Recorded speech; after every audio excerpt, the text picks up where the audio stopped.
సంగీత దర్శకుడు ఏఆర్ రెహమాన్ బాలీవుడ్ మీద చేసినటువంటి వ్యాఖ్యలు తీవ్ర దుమారాన్ని రేపుతూ ఉన్నాయి. మతం కారణంగా గడిచినటువంటి 8 సంవత్సరాల కాలంలో అధికార మార్పిడి జరిగిన తర్వాత తాను అవకాశాలను కోల్పోయాను అంటూ ఏఆర్ రెహమాన్ చేసినటువంటి వ్యాఖ్యలు దుమారాన్ని రేపడం, ఆ తరువాత బాలీవుడ్ ప్రముఖులు ఆ వ్యాఖ్యలను ఖండించడం, తన వ్యాఖ్యల పట్ల తాను వివరణ ఇచ్చేటువంటి ప్రయత్నం ఏఆర్ రెహమాన్ చేయడం, ఇవన్నీ చకచకా జరిగిపోయాయి. అసలు ఆ వ్యాఖ్యల వెనక ఏఆర్ రెహమాన్ ఉద్దేశం ఏంటనేది మనం పూర్తి స్థాయిలో విశ్లేషణ చేసుకునేటువంటి ప్రయత్నం చేద్దాం. ప్రస్తుతం మనతో పాటున్నారు సినీ దర్శకులు శ్రీరామ్ సంజీవ్ నాయుడు గారు. వారితో మాట్లాడదాం. సార్ నమస్తే అండి. నమస్తే అండి. To all the viewers of wild వర్స్, all the very best. AR Rahman గారి కమెంట్స్ని ఎలా చూడాలి? ఆయన కమెంట్స్ పట్ల కాస్త వ్యతిరేకత వ్యక్తం అవుతున్నటువంటి నేపథ్యంలోనే ఆయన చేసినటువంటి వ్యాఖ్యల వెనక ఉద్దేశం ఏంటనేది ఒక వివరణ ఇచ్చేటువంటి ప్రయత్నం కూడా చేశారు కదా. ఏంటి ఆయన వ్యాఖ్యలను ఎలా చూడాలంటారు అసలు మనం? నిజంగా చెప్తున్నానండి, దేశ పౌరుడిగా ఫస్ట్ అండ్ ఫిలిం ఇండస్ట్రీలో ఒక డైరెక్షన్ డిపార్ట్మెంట్లో ఉంటూ చిన్నప్పటి నుంచి ఒక ఏఆర్ రెహమాన్ గారి మ్యూజిక్ని ఎంజాయ్ చేస్తూ పెరుగుతున్న ఒక వ్యక్తిగా, అంటే ఇండస్ట్రీలో ఉంటూ ఇలాంటి రోజు ఏఆర్ రెహమాన్ గారి గురించి మాట్లాడాల్సి వస్తుందనేది మాత్రం నేను కన్నీ విని ఎరగంగా ఊహించలేదండి. అంటే ఎంతోమంది శ్రోతలను ఓల్లాడించినటువంటి సంగీత దర్శకుడు ఏఆర్ రెహమాన్. అటువంటి వ్యక్తి దగ్గర నుంచి ఇటువంటి వ్యాఖ్యలు చాలామంది జీర్ణించుకోలేకపోతున్నారు. ఏంటి, దీన్ని ఎలా చూడాలంటారు? నిజంగా అండి, చెప్తున్నా కదా, ఒక స్థాయికి రావటానికి ఎంత కష్టపడతామో దాన్ని నిలుపుకోవడం కూడా ఒక చిన్న చిన్న పొరపాటు, అది ఏఆర్ రెహమాన్ లాంటి వ్యక్తి స్థాయిలో చేయటం అనేది మాత్రం నిజంగా అసలు ఆశ్చర్యంగా ఉంది నాకైతే. నిజంగా ఒకటికి 2 సార్లు నేను మామూలుగా ఇప్పుడు ఇవాళ సోషల్ మీడియాలో అన్ని న్యూస్లు వచ్చేస్తున్నాయి కదా, ఇది నిజమా కాదని నమ్మటానికి నాకు 1-10 సార్లు చూసుకోవాల్సి వచ్చింది. ఇజ్ ఇట్ ట్రూ, అసలు ఏఆర్ రెహమాన్ లాంటి వ్యక్తి అయినా ఇది మాట్లాడింది అనే పాయింట్కి ఒకటి అనలైజ్ చేసుకున్న తర్వాత అది వినింది, అది నిజమని తెలిసిన తర్వాత దాన్ని సింక్ చేసుకోవడానికి ఐ వాజ్ లైక్ షాక్. ఆయన షాక్ మూడ్లోకి వెళ్ళిపోయాను.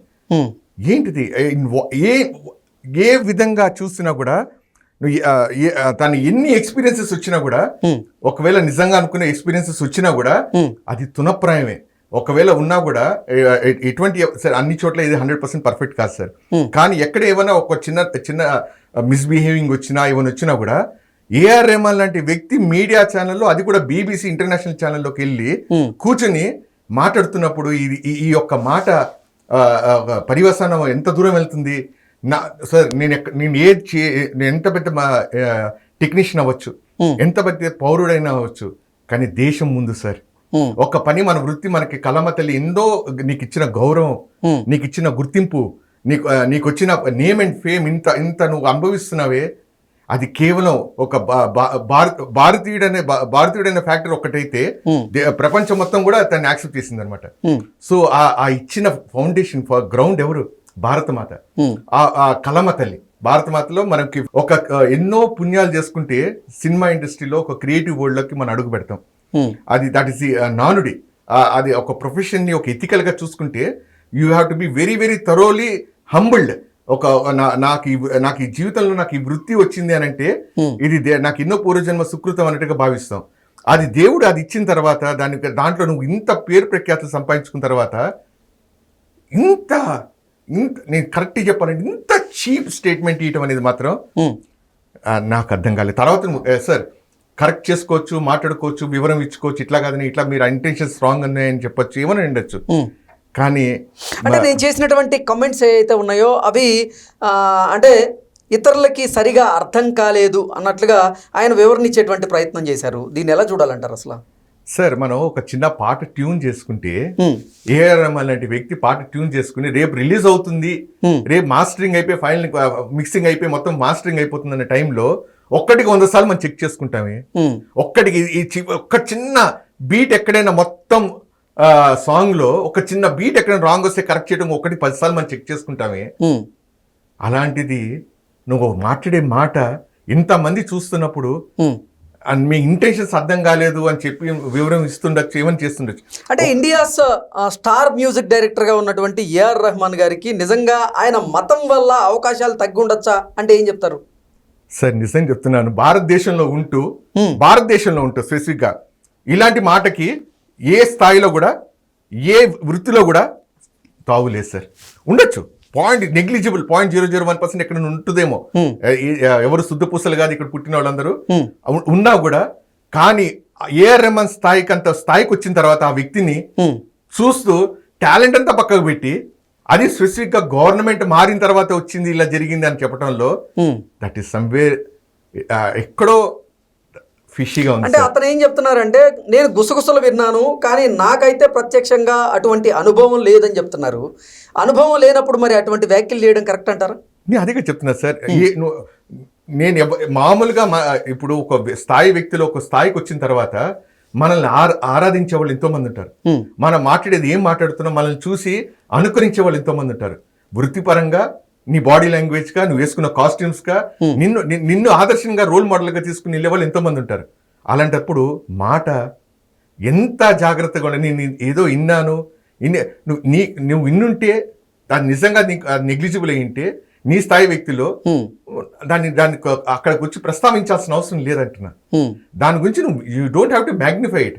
ఇవాళ నేను ఎందుకు ఇవాళ నేను చాలా ఫీల్ అవుతున్నానంటే చెప్పడం ఒక మాట చెప్పేశారు సార్. ఆయన చెప్పారు కాబట్టి మొత్తం ఇవాళ దేశం మొత్తం సినిమా ఇండస్ట్రీలో కానీ, సినిమా ఇండస్ట్రీ బయట, సినిమా ఇండస్ట్రీలో ఏ చిన్న చిటుకుమన్నా కూడా భూకంపాలు వస్తుంటాయి. అలాంటిది ఇవాళ దేశం మొత్తం కూడా ఈ టాపిక్ మీద డిస్కషన్ అవుతుంది అని అంటే చిన్నపిల్లల మీద, భావితరాల మీద ఒక చిన్న స్కూల్లో ఇవాళ కమ్యూనిటీకి ఏ రోజైనా మన స్కూల్కి వెళ్ళినప్పుడు మనకు ఎప్పుడైనా మా పక్కన కూర్చున్న ఫ్రెండ్ ముస్లిమో, హిందువో, సిక్కో అని చూసుకుని కూర్చున్నామా సార్? అలాంటి వాళ్ళకి ఇవాళ ఆ స్కూల్కి వెళ్తున్న పిల్లలకి కానీ ఎవరైతే న్యూస్లో చూస్తున్నాళ్ళు వీళ్ళు ఏంటి ముస్లిం అనే దాని మీద వివక్ష జరిగిందంట, వీళ్ళు ఏదో ఒక కేటగరైజింగ్ జరిగిందంట, దానివల్ల ఏఆర్ రెహమాన్ లాంటి వ్యక్తికే ఛాన్సెస్ రాకపోవడం అనేది అని చెప్పడం అనేది మాత్రం. అంటే భారతదేశంలో అత్యధిక రెమ్యునరేషన్ తీసుకునేటువంటి మ్యూజిక్ డైరెక్టర్లో ఏఆర్ రెహమాన్ మొదటి స్థానంలో ఉంటారు. అలాగే కొంతమంది ప్రొడ్యూసర్లు అంటే తక్కువ బడ్జెట్స్ సినిమాలు తీసే ప్రొడ్యూసర్లు ఎవరైతే ఉంటారో, అరే ఇతను మన బడ్జెట్లో కొట్టలేరేమో, అంటే అతని స్థాయి వేరు కదా అని ఆలోచించి అతని దగ్గరికి వెళ్ళాలంటే ఆలోచించి వెళ్లకుండా ఉండే చాలా మంది నిర్మాతలు ఉంటారు. దాంతోపాటుగా అతను ఇప్పుడు విదేశాల్లో ఎక్కువగా ఈవెంట్స్, ప్రోగ్రామ్స్ చేస్తున్నటువంటి నేపథ్యంలో అతనికి అవకాశాలు కూడా కొంచెం తగ్గి ఉండొచ్చు. దాన్ని అతను ఒక మతంగా, అలాగే ఒక ప్రభుత్వ మార్పిడి జరిగిన దానికి నాకు అవకాశాలు తగ్గాయి అంటూ చెప్పడాన్ని ఎలా చూడాలంటారు? మీ ప్రశ్నలోనే మొత్తం ఆన్సర్ ఉంది సార్. ఆయన యాక్చువల్గా ఆయన ట్రెండ్స్ మార్చుకున్న ఇంతకుముందు కూడా సార్, ఇప్పుడు ఎక్కడైనా ఫైనల్ మిక్సింగ్ అంతా జరగాలంటే మామూలుగా ఇక్కడ ఉంటే సింఫోనీ గారి వర్క్స్ అంతా కూడా ఇక్కడ జరిగేది ఇండియాలోనే. కానీ ఆయన లండన్లోనే చేయించేవాడు, ఇక్కడ నుంచి ట్రాక్స్ అక్కడ పంపించి అక్కడ కూర్చొని చేయించేవాడు. సో భరించారు అందరూ కూడా, ఎందుకంటే ఆయన క్వాలిటీ దానికి ఇంప్రూవైజ్ చేయడానికి, ఇన్స్ట్రుమెంటేషన్ వాడేదానికి, టెక్నీషియన్స్ ఎవరైతే ఇంట్రొడ్యూస్ చేస్తున్నాడో దానికి ఏదైతే తీసుకొని కొత్త శబ్దాన్ని ఇంట్రొడ్యూస్ చేస్తున్నాడు, ఒక కొత్త క్వాలిటీని మనకి ఇస్తున్నాడు అనే పాయింట్లో ఉన్నప్పుడు ప్రతి ఒక్కరు దాన్ని ఆహ్వానించారు. ఆయనకి రెడ్ కార్పెట్ వేశారు. Yes you do it. ఎందుకంటే సినిమాలో హీరో ఎవరున్నా, హీరోయిన్ ఎవరున్నా కూడా పట్టించుకోకుండా ఏఆర్ రెహమాన్ గారు మ్యూజిక్ చేస్తున్నట్టే ఆ పాట మ్యూజిక్ ఎలా వచ్చి ఉండొచ్చు, దానికి దాని ఎలా మనం ఎంత ఎంటర్టైన్ అవుతామని. అంటే ఒక మ్యూజిక్ ఇంతకుముందు ఒక మూవీ ఫిలిం ఇండస్ట్రీలో మ్యూజిక్ ఆల్బమ్ హిట్ అయితే సినిమా 60% హిట్ అనే కేటగిరీలో ఉండేది. దాంట్లో ఏఆర్ రెహమాన్ గారి పాత్ర ఎంత ఉంది సార్? ఇన్ని సినిమాల నుంచి మీరు చూడండి ఆయన పాత్ర. అంటే almost he has declared that 60 to 70% of the movie is hit before release only because of good music. So అలాంటి సిచ్యువేషన్ నుంచి వచ్చిన వ్యక్తి ఇవాళ నేను మాట్లాడుతున్నప్పుడు ఏ కారణాల వల్ల అవనేది sir? Okay, come with the facts sir. ఈ పర్టికులర్ ఇండివిజువల్ ఈ పర్టికులర్ సిచ్యువేషన్ లో ఈ డిస్కషన్స్ లో నాకు మత విపక్ష చూపించాడు, నాకు ఈ సిచ్యువేషన్ నాకు జరిగింది. Come with the facts then if that is the case. ఏదో నేను ఎక్కడో విన్నాను. 80s లో 90s లో ఇళయరాజా గారికి బీభత్సమైనటువంటి అవకాశాలు వచ్చాయి. అవును, అటువంటి అవకాశాలు ఇళయరాజా గారికి ఇప్పుడు వస్తున్నాయా? అంటే మ్యూజిక్లో కానీ ఇతర రంగాల్లో, ఇతర శాఖల్లో, విభాగాల్లో కూడా అప్డేట్ కోరుకుంటూ ఉన్నారు చాలామంది. సో అంటే ఒక సమయంలో ఒక మ్యూజిక్ డైరెక్టర్ టాప్లో ఉంటున్నారు, మరొక సమయంలో చూసుకున్నట్లయితే ఇంకొక మ్యూజిక్ డైరెక్టర్ కూడా అవకాశాలు వస్తూ ఉన్నాయి. సో ఇంత మాత్రం చేత అంటే ఒకప్పుడు ఇళయరాజా టాప్లో ఉన్నారు, అలాగే కీరవాణి గారు టాప్లో ఉన్నారు, మణిశర్మ గారు టాప్లో ఉన్నారు, కోటి గారు కొన్ని సంవత్సరాల టాప్లో ఉన్నారు, ఇప్పుడు కోటి గారి పరిస్థితి. ఇలా అంటే ఒక్కొక్క సమయంలో ఒక్కొక్కరు రాణిస్తూ ఉంటారు. మాత్రం చేత మతం వల్ల అవకాశాలు తగ్గాయి అని ఆయన అనుకోవడం, దాన్ని కమెంట్ రూపంలో తెలియజేయడం ఎలా సార్ మీ ఛానల్ ద్వారా నేను ఏఆర్ రెహమాన్ గారికి చూస్తే లేకపోతే ఆయన అభిమానులు గారికి చూస్తే నేను ఒక్కటే ప్రశ్న అడుగుతున్నాను సార్. ఎంతమంది పాకిస్తాన్ సింగర్స్తో ఇండియన్ ముస్లిమ్స్ వదిలేసేయండి, పాకిస్తానీ సింగర్స్ని తీసుకొచ్చి మన బాలీవుడ్లో పాటలు పాడించలేదు సార్. ఎంతమంది నుస్రత్ ఫతే అలీ ఖాన్ పేరుతో సహా చెప్పాలంటే ఎంతమంది అల్తాఫ్ రాజా వీళ్ళందరినీ తీసుకొచ్చి పాటలు పాడించలేదా? అది ప్రజల ఆధారణ throughout the length and breadth of the nation రాలేదా?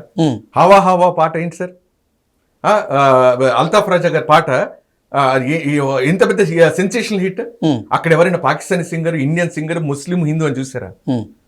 సార్ కళ సార్, కళకి ఎప్పుడు ఇట్లాంటి విపక్ష ఉండదు. ఎప్పుడు ఎటువంటి పరిస్థితుల్లో కళామ తల్లికి సేవ చేస్తున్నాడంటే ఫస్ట్ కళ సార్. ఒక హ్యాండ్ రైటింగ్ బాగా రాస్తున్నాడంటే అసిస్టెంట్ డైరెక్టర్ గా వాడికంటే ఒక స్థానం ఉంటుంది. సినిమాలు పిలిపించుకు రాయించుకుంటారు. కళ అనేది అంత గొప్పది. నువ్వు ఇంత చిన్న స్టేట్మెంట్, ఇంత చీప్ స్టేట్మెంట్ తో ఆ కళ అనే విలువని ఇంత దారుణంగా ప్రకటించడం అనేది మాత్రం నిజంగా సార్ నేను ఏమన్నా కానీ I'm very very badly hurt. ఎందుకంటే ఆ తర్వాత ఆయన వివరణ ఇచ్చేటువంటి ప్రయత్నం చేశారు కదా, దాన్ని ఎలా తీసుకోవాలంటారు? నేను ఒకటే మాట చెప్తాను సార్, మాట నీ నోట్లోంచి జారినంత వరకు ఆ మాట నీకు బానిస. ఒక్కసారి మాట నీకు బయట వచ్చిన తర్వాత ఆ మాటకి నువ్వు బానిస. అది మెగాస్టార్ చిరంజీవి గారు చెప్పినట్టు, ఎంతో మంది చెప్పినట్టుగా you have to understand that. ఎందుకంటే పర్టికులర్లీ మామూలుగా మన ఇంట్లో మాట్లాడినప్పుడే, మన ఇంటి పెద్దవాళ్ళు ఉన్నప్పుడే మనం మాట్లాడినప్పుడు కొంచెం ధ్వని తగ్గించుకుని మాట్లాడతాం, మర్యాద ఉంటుంది. అలాంటిది నువ్వు ఒక దేశం గురించి లేకపోతే ఒక నీ వృత్తి గురించి మాట్లాడుతున్నప్పుడు, వాళ్ళు ఇంటర్నేషనల్ ప్లాట్ఫామ్ మీద కూర్చుని మాట్లాడుతున్నప్పుడు ఈ మాట మాట్లాడితే, ఇందాక నీకు చెప్పినట్టుగా నీ చిన్న ట్రాక్ సెట్ చేసుకుని రిలీజ్ అవ్వక ముందు నువ్వు ఇన్ని జాగ్రత్తలు చూసుకుంటావే, అలాంటిది ఒక మాట మాట్లాడేటప్పుడు ఇలా మతం అనో లేక నీకేదో జరిగిందనో దాని మీద నీకేదో ప్రాబ్లం ఉందనో, ఇప్పుడు మీరు అంటున్నారు సార్, ఇప్పుడు కొత్త తరం పాత తరం అని కాదు. ఇప్పుడు కోటి గారికి రాలేదు అని అంటే అంత మాత్రం ఆయన టాలెంటెడ్ కాదని కాదు, ఇళయరాజా గారికి కాదంటే టాలెంటెడ్ అని కాదు. They are all proven. రేపు ఇళయరాజా గారికి ఇంకో మూవీ వచ్చింది అనుకోండి, ఈమె రాక్ విత్ ఎక్స్ట్రాడినరీ మ్యూజిక్. వివిధ కోణాల వల్ల, వివిధ కారణాల వల్ల ఒక్కొక్కసారి అవకాశాలు తగ్గుతూ ఉండొచ్చు. అంటే ఇప్పుడు కొంతమంది నిర్మాతలకి లిమిటెడ్ బడ్జెట్ ఉండొచ్చు, వాళ్ళు ఏఆర్ రెహమాన్ గారిని సంగీత దర్శకుడిగా పెట్టుకునేటువంటి అవకాశం వాళ్ళకు ఉండకపోవచ్చు. ఇంకోటి ఆయన తీసుకునే టైం, ఇప్పుడు ఒక ప్రాజెక్ట్ త్వరగా కంప్లీట్ చేయాలని ఉంటుంది. ఆ ప్రాజెక్ట్కి తీసుకునే టైం నేను మ్యూజిక్ 6 months తీసుకుంటానంటే నాకు వద్దులే టైం ప్రాబ్లమ్ రావచ్చు. ఇందాక మీరు ఇంకో చాలా ఇంపార్టెంట్ పాయింట్ చెప్పారు, ఈవెంట్స్ గురించి పార్టిసిపేట్ చేస్తున్నప్పుడు ఆయన బ్యాక్ స్టేజ్ తీసుకుని నేను ఈవెంట్స్ మీద కాన్సన్ట్రేట్ చేయబట్టే కదా ఇవాళ గ్లోబల్ గా ఆయన స్టాండర్డ్ అయ్యాడు. అవును, ఇప్పుడు మామూలుగా చిన్న సీరియల్స్ లో, టీవీ సీరియల్స్ లో చిన్న హిట్ అయిన వాళ్ళు ఈవెంట్స్ మీద పరిగెడుతున్నప్పుడు, సినిమా డేట్స్ కి పక్కా పెట్టి ఈవెంట్స్ కోసం పరిగెడుతున్నప్పుడు, అంత పెద్ద స్టార్ట్ చేసినప్పుడు పీపుల్ సార్ ఎవరు కన్వీనియన్స్ వాళ్ళు చూసుకుంటారు. ఇప్పుడు నా కన్వీనియన్స్, నాకు అవైలబిలిటీ ఉంటుంది. నాకు తాజ్ కృష్ణలో పోయి కాఫీ తాగాలని ఉంది, I have the wallet strength. కానీ అక్కడ తాజ్ కృష్ణలో టేబుల్స్ అన్ని ఫుల్ అయితే what will I do? I will take second option, I will go to Taj Deccan or something else. అంత మాత్రాన నేను దానికి ఏదో పులిమేసి దానికి ఏదో చేసి ఒక్కటి చెప్తున్నాను సార్, నువ్వు మాట్లాడింది నిజమైతే mister AR Rahman sir, I'm telling you from here, మీరు మాట్లాడింది నిజమైతే come with the facts, tell with the personalities, tell with the individuals. But anyway he has given the explanation to come back. ఇంకా అంటే I have taken back the words, intentions are wrong అర్థం చేసుకున్నాను చెప్పి అంటున్నారు. కాబట్టి let us not prolong it. కానీ కళామతలి సేవ చేస్తున్నప్పుడు, కళకి సేవ చేస్తున్నప్పుడు మాత్రం మనం మాట్లాడే ఉచ్చారణ కానీ మనం చేసే వృత్తి ధర్మాన్ని ఎంత కాపాడుకుంటామో, మనం చూపించుకునే ప్రెజెంటేషన్ టు ది వరల్డ్ ఎంతో. ఎందుకంటే మనల్ని ఆదర్శంగా చూసుకుని ఎంతోమంది ప్రపంచం మొత్తం ఎదురుస్తుంటుంది. అలాంటప్పుడు we have to be very cautious అని అంటున్నాను. ఓకే అండి, thank you so much. Pleasure is all mine. So all the best to Wild Wolf and thank you Krishna garu. Thank you.